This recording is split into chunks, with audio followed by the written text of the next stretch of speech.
Hello students, good morning. In the running topic of human reproduction, today I am going to discuss about the spermatogenesis.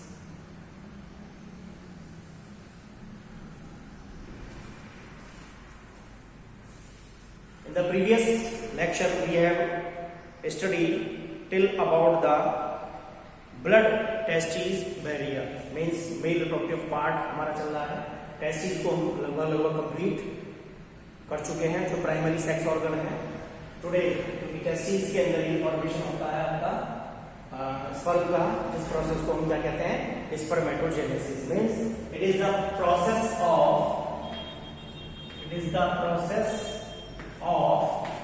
Formation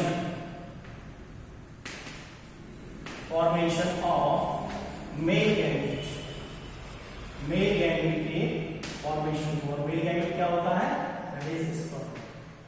उसी को हम क्या कहते हैं, spermatogenesis कहते हैं. And it begins during puberty. कब शुरू होता है, जब हम एडल्ट स्टेज के अंदर पहुंच जाते हैं. It begins during puberty. ये प्यूबर्टी के दौरान बनता है. And continues till death.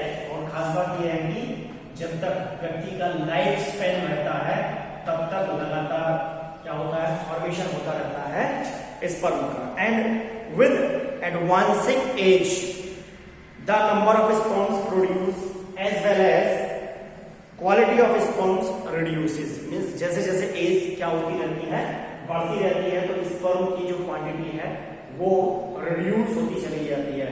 And in human के केस में यदि हम बात करें, the process takes 65 to 75 days. इस प्रोसेस को होने में लगभग 65 से 75 दिन क्या होते हैं, लगते हैं. होता क्या है कि जब फॉर्मेशन होती है तो यहां सबसे पहले क्या होगा, ये डिप्लॉयड स्ट्रक्चर है, इसके अंदर क्या होता है, ग्रोथ होती है. ग्रोथ के बाद यहां पर जो प्राइमरी स्पर्मेटोसाइट्स बनते हैं, ये भी डिप्लॉयड होंगे. जो प्राइमरी स्पर्मेटोसाइट की फॉर्मेशन होती है. अब यहां क्या होता है, meiosis first. After meiosis first, जब मियोसिस होता है तो ये जो सेल है, ये सेल क्या कर जाती है, टूट जाती है. ठीक है जी, ये सेल टूट जाती है मियोसिस फर्स्ट के दौरान. और यहां जो बनता है that is secondary spermatocyte. Secondary spermatocyte से ही फॉर्मेशन किसकी होती है, स्पर्मेटिड्स. क्या फॉर्मेशन होती है, spermatids. And after the formation of spermatids there is the mature sperm will be prepare. यहां क्या बनते हैं, मैच्योर स्पर्म की फॉर्मेशन होती है. और इधर भी यहां क्या होता है, जब कह सकते हैं कि मियोसिस सेकेंड की स्टेज आती है तो स्पर्म की फॉर्मेशन होती है. इस तरीके से आप स्पर्मेटोजेनेसिस को देख सकते हैं. ठीक है जी. In this process, in the process of spermatogenesis, you can see, okay, in the process of spermatogenesis there are the two phenomena occurs. The first one is spermatocytogenesis. इसके अंदर अगर हम देखें तो दो फिनोमिना क्या होते हैं, नजर आते हैं. पहला है आपका spermatocytogenesis. In the process of spermatogenesis, the first is spermatocytogenesis. ये क्या होता है? It is the formation of spermatids. अभी बताया पहले क्या होती है, फॉर्मेशन होती है स्पर्मेटिड्स की, तो उसी के फॉर्मेशन को it is the formation of spermatids and from spermatogonia, जो स्पर्मेटोगोनियल सेल्स होती है उनसे स्पर्मेटिड्स की फॉर्मेशन को हम स्पर्मेटोसाइटोजेनेसिस, स्पर्मेटिड्स की फॉर्मेशन को स्पर्मेटोसाइटोजेनेसिस कहते हैं। और दूसरा होता है आपका स्पर्मियोजेनेसिस, मियोजेनेसिस इसके अंदर होता है। इट इज द और स्पर्मेटियोसिस भी कहते हैं इसको, स्पर्मेटियोसिस।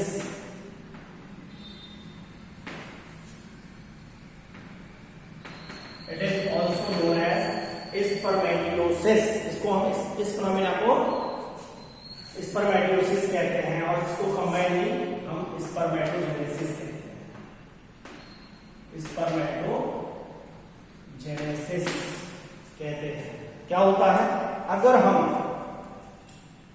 स्पर्मेटोसाइटोजेनेसिस की बात करें, स्पर्मेटोसाइटोजेनेसिस के अंदर हम क्या कहते हैं, it is the formation of spermatids from spermatogonia, spermatogonia से स्पर्मेटिड्स की फॉर्मेशन को स्पर्मेटोसाइटोजेनेसिस कहते हैं।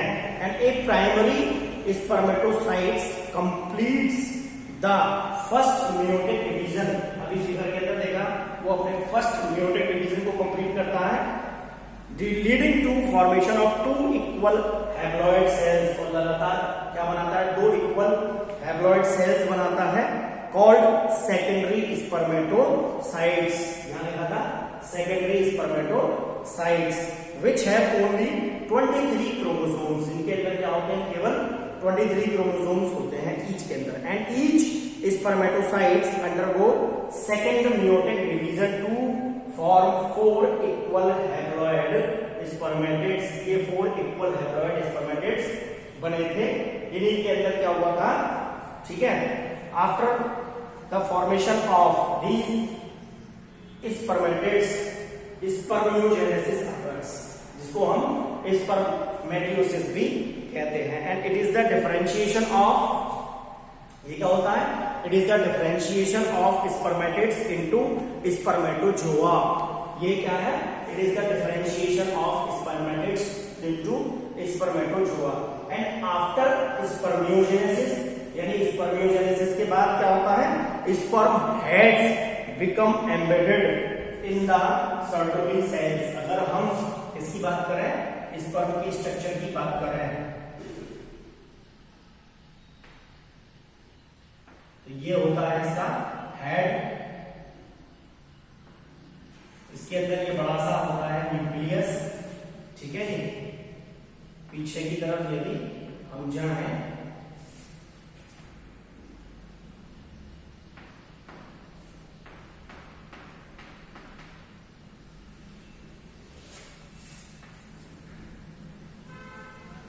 ये होती है इसके अंदर टेल, ये जो भाग है that is tell.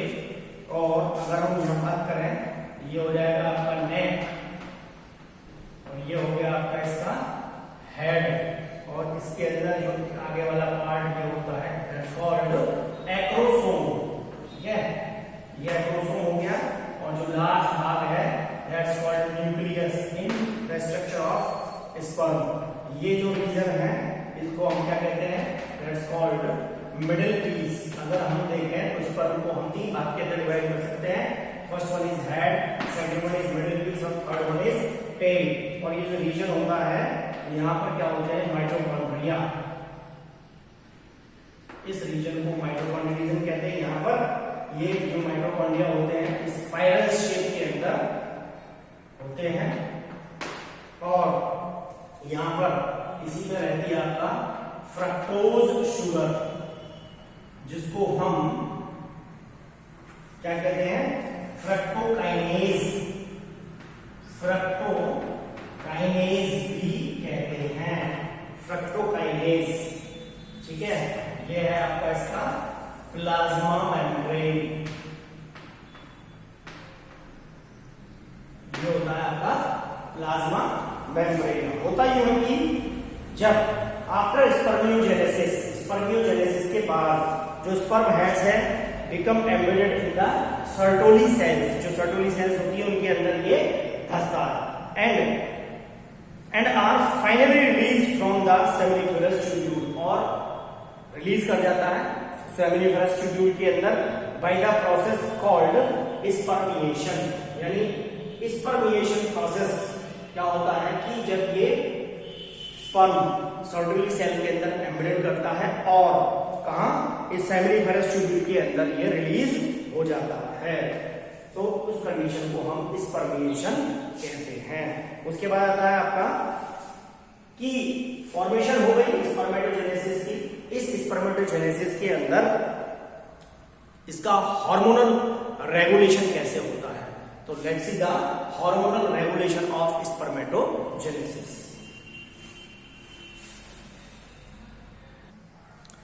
So hormonal regulation of spermatogenesis, देखिए फॉर्मेशन होता है स्पर्म का, उसको हम क्या कहते हैं, स्पर्मेटोजेनेसिस कहते हैं। कैसे हार्मोन्स रेगुलेशन स्पर्मेटोजेनेसिस के दौरान होता है उसको देखते हैं। स्पर्मेटो जो जेनेसिस है it starts at the age of puberty, यानी जब एक व्यक्ति कैसा होगा एडल्ट स्टेज के अंदर जाएगा, जिसको हम क्या कहते हैं एज ऑफ प्यूबर्टी, तो उसके अंदर क्या होता है significant increase in the secretion of, पर्याप्त मात्रा के अंदर सिक्रीशन होता है, secretion of gonadotropin, gonadotropin hormone, पर्याप्त मात्रा के अंदर सिक्रीशन होता है गोनेडोट्रोपिन हार्मोन का, जिसको हम GnRH भी कहते हैं। एंड यहां से क्या होता है जब ये गोनेडोट्रोपिन हार्मोन रिलीज करता है तो ये क्या कर देता है, it increase the level of gonadotropin releasing hormone at the anterior pituitary, जो कहां होती है ब्रेन के अंदर होती है, anterior pituitary gland, pituitary gland, anterior pituitary gland को क्या करता है ये एक्टिवेट करता है, इसके ऊपर काम करता है and stimulates the secretion of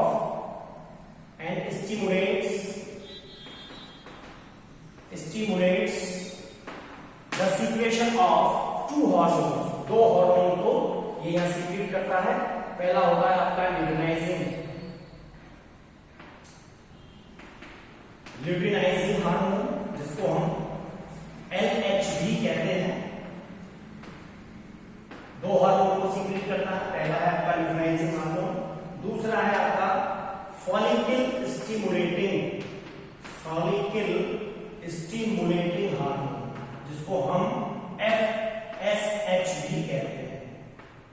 ये दोनों ही हार्मोन को क्या करता है पिट्यूटरी से एक्टिवेट कराता है। जब इनके अंदर क्या होता है, जब क्या की प्यूबर्टी आती है तो वहां से सिक्रीशन होता है गोनेडोट्रोपिन हार्मोन का, जिससे कि इस गोनेडोट्रोपिन रिलीजिंग हार्मोन ये एक्ट करता है इसके ऊपर, पिट्यूटरी ग्लैंड के ऊपर, वहां से इन दो हार्मोन्स को क्या करता है सीक्रेट करता है। पहला होता है आपका LH ल्यूटिनाइजिंग हार्मोन और दूसरा होता है आपका FSH follicle stimulating hormone.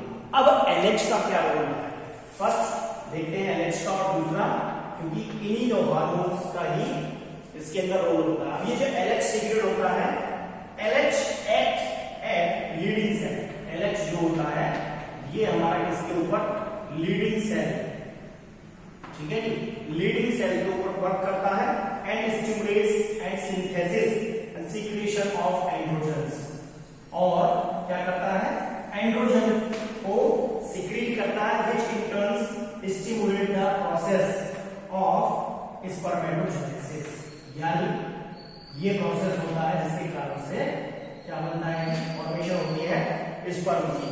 Luteinising hormone this LH stimulates Leydig cell को स्टिमुलेट करता है, यहां से एंड्रोजन सीक्रेट होता है और फॉर्मेशन किसको प्रोसेस को एक्टिवेट करता है स्पर्मेटोजेनेसिस को।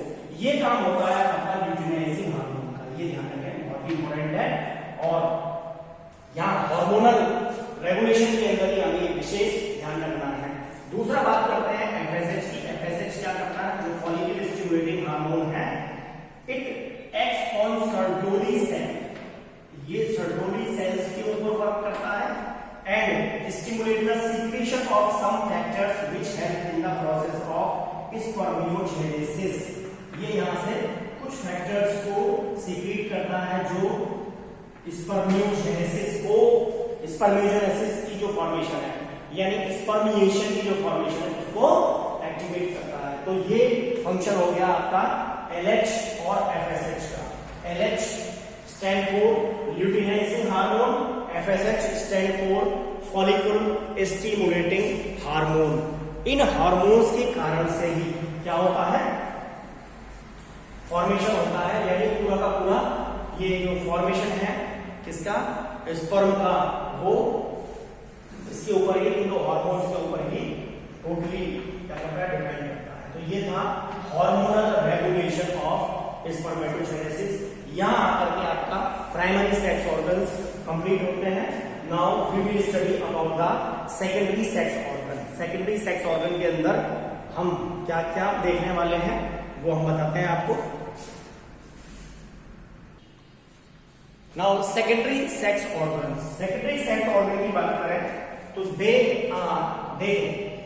these हेल्प इन ट्रांसपोर्टेशन, ये इसके अंदर हेल्प करते हैं क्योंकि क्या हो गया? फॉर्मेशन हो गया स्पर्म का प्राइमरी सेक्स ऑर्गन्स के द्वारा। Transportation, maturation and storage of gamete. Gamete की फॉर्मेशन हो रही है, उनको ये सेकेंडरी सेक्स ऑर्गन क्या करते हैं? ट्रांसपोर्ट करने का काम करते हैं, मैचुरेशन, उनकी मैचुरेशन का काम करते हैं और स्टोरेज का काम करते हैं, और they assist in reproduction in same. तो इन सेकेंडरी सेक्स ऑर्गन के अंदर हम क्या क्या पढ़ने वाले हैं? सबसे पहले हम स्टडी करेंगे, एक बार फिर रिवाइज करा देता हूं, that is epididymis. Then after epididymis we will study about vas deferens। These all are also the part of the secondary sex organ. Now ejaculatory duct, and next is seminal vesicles. Seminal vesicles you can see in the diagram also. Now accessory glands, that is prostate gland, and prostate gland के बाद now Cowper's gland and the copulating organ, that is called penis. These all are includes in the secondary sex organs. तो सबसे पहले हम study करेंगे आपका epididymis. Secondary sex organ में सबसे पहले आता है आपका एपिडिडाइमिस, ठीक है। नेक्स्ट लेक्चर का जो स्टार्टिंग होगा हमारा वो सेकेंडरी सेक्स ऑर्गन को लेकर के ही होगा। इस लेक्चर में हमने पूरा प्राइमरी जो सेक्स ऑर्गन है उसको हमने कंप्लीट कर लिया है। अब अगला आपका secondary sex organs in male, उसको हम स्टडी करेंगे। ओके, इस लेक्चर में केवल इतना ही। नेक्स्ट लेक्चर शुरू करेंगे हम सेकेंडरी सेक्स ऑर्गन्स के साथ। So students, be careful about your studies and positive way के अंदर आप प्रॉपर वे में अच्छे से स्टडी करते रहें, ठीक है। और यदि इससे रिलेटेड कोई आपका डाउट तो कोई पूछ ही नहीं रहा है, आप वीडियो देख रहे हैं लेकिन आपको डाउट नहीं बन रहे, ऐसा हो नहीं सकता, ठीक है। तो आप you can ask your doubts related with the topic any time. Okay, so thank you very much, have a nice day.